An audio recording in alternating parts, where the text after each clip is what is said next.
still remember the day I started working at Auntie Anne's, the prestigious restaurant nestled in the heart of our city.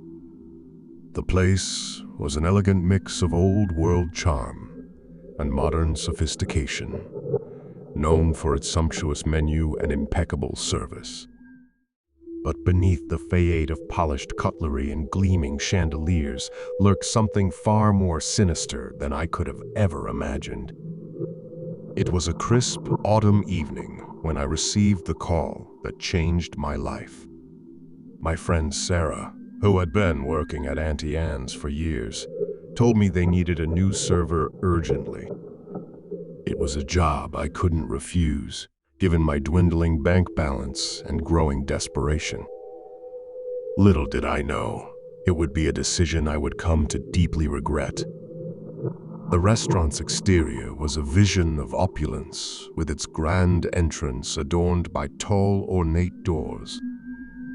As I pushed them open on my first day, the scent of freshly baked bread and decadent pastries greeted me, intertwining with a strange, underlying aroma that I couldn't quite place. Auntie Anne's was different from any other restaurant I'd worked in before. The staff had an air of quiet professionalism. The place had a reputation for serving the finest cuisine in the city, and its patrons expected nothing less.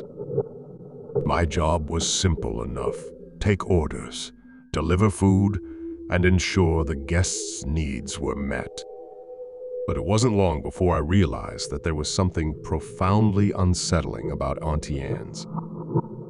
The first hint of trouble came when I served a couple seated by the window. They appeared to be in their mid-40s, dressed impeccably in evening attire. As I set their plates before them, the man looked up at me with a strange intensity in his eyes. "Thank you," he said, his voice cold and devoid of emotion. "But tell me, young, you ever wonder what goes on in this restaurant when the lights dim and the doors close for the night?" I mustered a polite smile, chalking up his words to eccentricity. "I'm not sure, sir. I'm usually off duty by then." The woman, however, leaned in closer, her eyes locked onto mine. "You should find out. It's quite enlightening." Their words hung in the air as I retreated, feeling an unease that I couldn't quite shake. But I brushed it off, attributing it to the quirks of eccentric clientele. As the weeks passed, the unsettling incidents at Auntie Anne's began to accumulate. There was Mr. Anderson, Rin. He claimed to have witnessed shadows moving in the corners of the room when the lights were low. I dismissed it as a trick of the light. Then there was Lisa, one of the waitresses. She confided in me, her voice trembling, that she had overheard hushed conversations among the kitchen staff about secret ingredients and whispered tales of diners who never left the restaurant. I assured her it was just idle gossip among the staff. But it was the nights when I had to work late that my true torment began. The restaurant transformed after dark.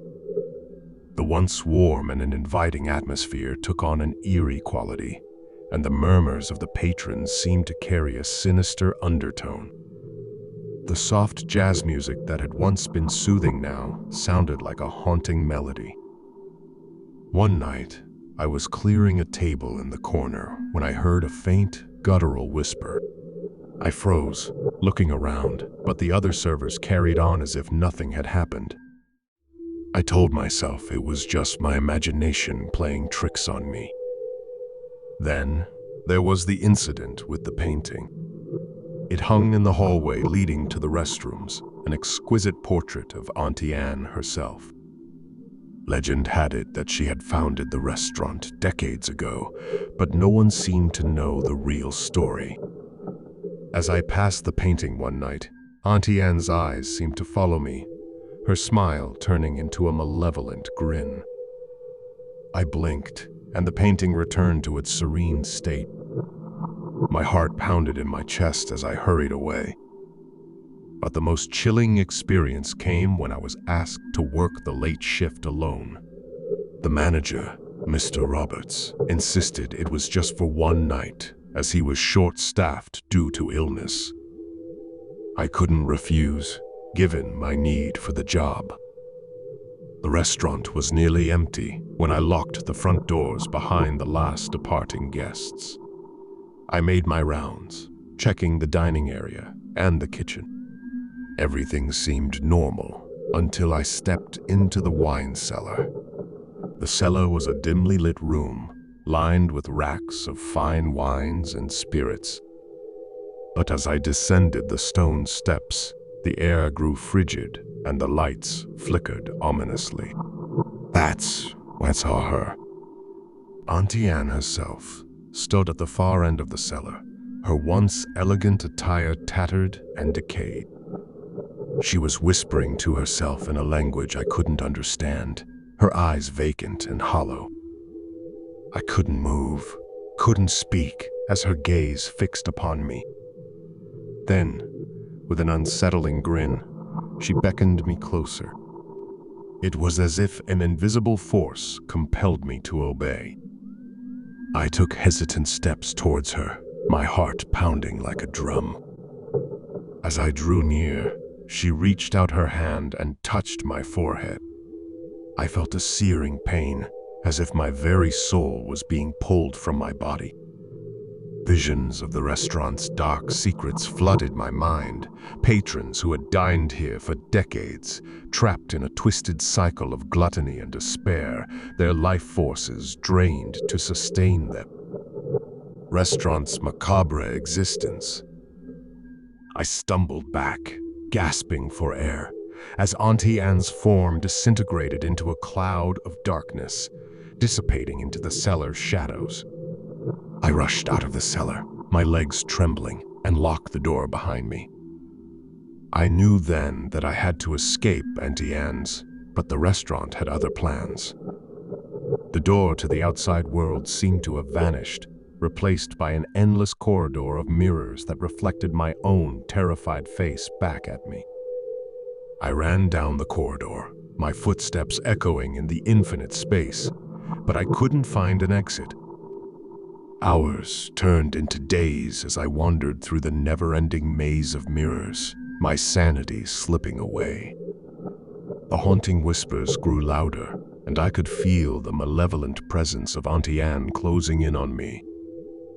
Then, just when I thought I couldn't take it anymore, I stumbled upon a small door hidden in the mirrors. With trembling hands, I turned the knob and stepped through. But something had changed.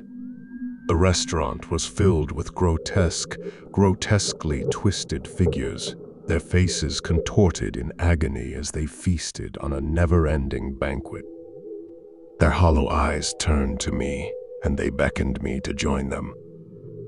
I refused, fleeing through the kitchen and out the back door. I never looked back, leaving behind the horrors of Auntie Anne's.